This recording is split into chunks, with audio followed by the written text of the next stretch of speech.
Welcome back, welcome back. Keep it simple, keep it short. John and Coin here. Thanks for your support.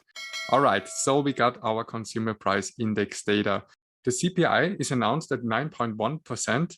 So the forecast was 8.8, and last month it was 8.6%. With the more than 9% CPI data, this is obviously bad for cryptos. In my opinion, we have to prepare for lower prices.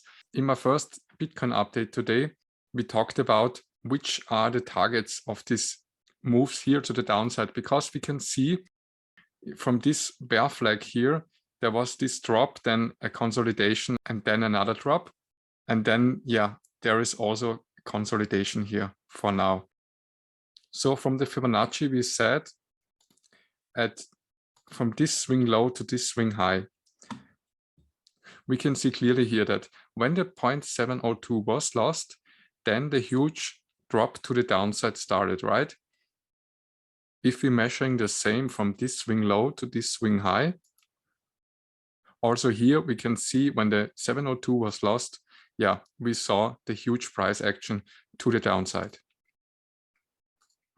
So if we take a look at the actual price action with the local bottom here to this swing high, Bitcoin is right at the 0.702. So that means if history is any indication for the whole moves to the downside or the whole bear market, you can say, basically this price action here and this price action here, then we are right at the decision point here. So when the 0.702 here got lost, then I think we can prepare for lower prices. At the moment, at the time of recording, Bitcoin is holding it. So yeah, let me jump to the short term. Here you can see the Fibonacci's from this swing high to this swing low.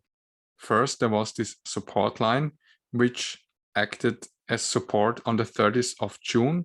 Then also at the beginning of July here. Yeah, now Bitcoin broke the support, tested it as a resistance.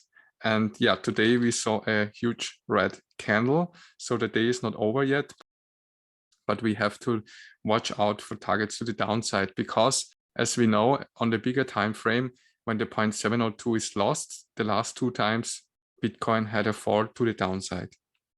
So targets in the short term are the 18.6K, then the 1.272 at 17.8K. And if this is not holding, then our local bottom at 17.6K. Here on the weekly, when we see a drop to the downside, then I think the 300-week SMA should act as a support. So back to the daily, as the CPI was released today. Yeah, normally we see Bitcoin price is dropping and then pumping again. So this is because of long and short liquidations. Yeah, so if there is anything left for the bulls, we can make the case that this is a broadening wedge.